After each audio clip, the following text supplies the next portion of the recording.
Yeah, I think he passed away peacefully in his bed. Rest in peace, buddy. In this video, we'll see how the character dies realistically when they enter an area. We'll also see how to restart the level after a short delay once the character dies. As a bonus, we'll dash through the area. Let's start. Yup, we are inside the third person template. We want the character to die when they enter an area, so we need an area blueprint that will interact with our character. By pressing the Ctrl and Space keys, I open the content browser.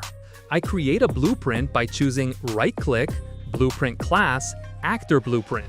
Let's name it and open it. In the Components panel, I click the Add button and add a sphere to mark the area that will bring our demise in-game. Looks like we're headed to heaven. I had tweaked the material settings in a previous project and it stayed shiny. Whatever, not a big deal. I'll leave it like this. I'll scale it down a bit on the Z-axis so it feels like a platform. I add a sphere collision that will trigger when the character enters. Up to you, you can add box collision or capsule collision instead. With sphere collision selected, let's go to the events section near the bottom of the details panel.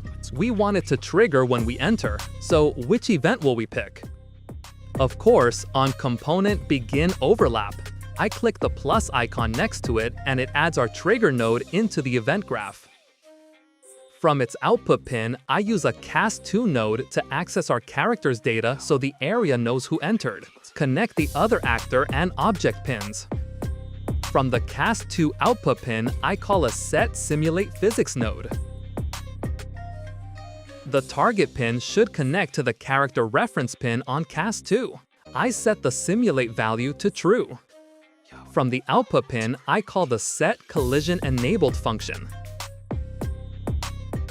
I connect the target pin to that same reference again. You can double-click the wires and organize them like this. This neatness matters more as projects grow. We don't want it looking like wired earphones after months in a pocket, right?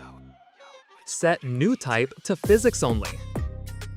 And, yeah, that's basically it. No need to add fluff just to stretch the video so YouTube recommends it. Anyway, let's compile and take a look. I drag and drop the blueprint into the level. Might be better to scale it up a bit. Let's start the game and see if we die. Yes, we die, but it stays like this. Do we have to quit and restart every time? Let's fix that too. From the output pin of the Set Collision Enabled node, I call Execute Console command and set the command value to restart level. That's it. Compile and test. Ah, right, it restarts as soon as we enter the area. It should restart a bit after we die. Let's use a delay function for that. Set its value to 2. Now let's see. Yes, now we don't need to quit and re-enter. We can die and respawn to our heart's content. I wonder what happens if we dash through it. Let's try that too. I'll quickly code a dash mechanic inside my character blueprint. I won't explain this part so I don't bloat the video. If you're curious, use the info card above to watch the video where I explain the dash mechanic in much more detail. Yes, we can dash. Let's see what happens if we dash into this area. Feels like the Hulk kicked us.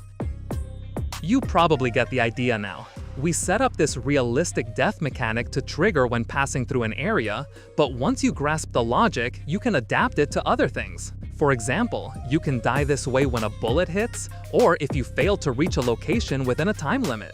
Or when you don't subscribe.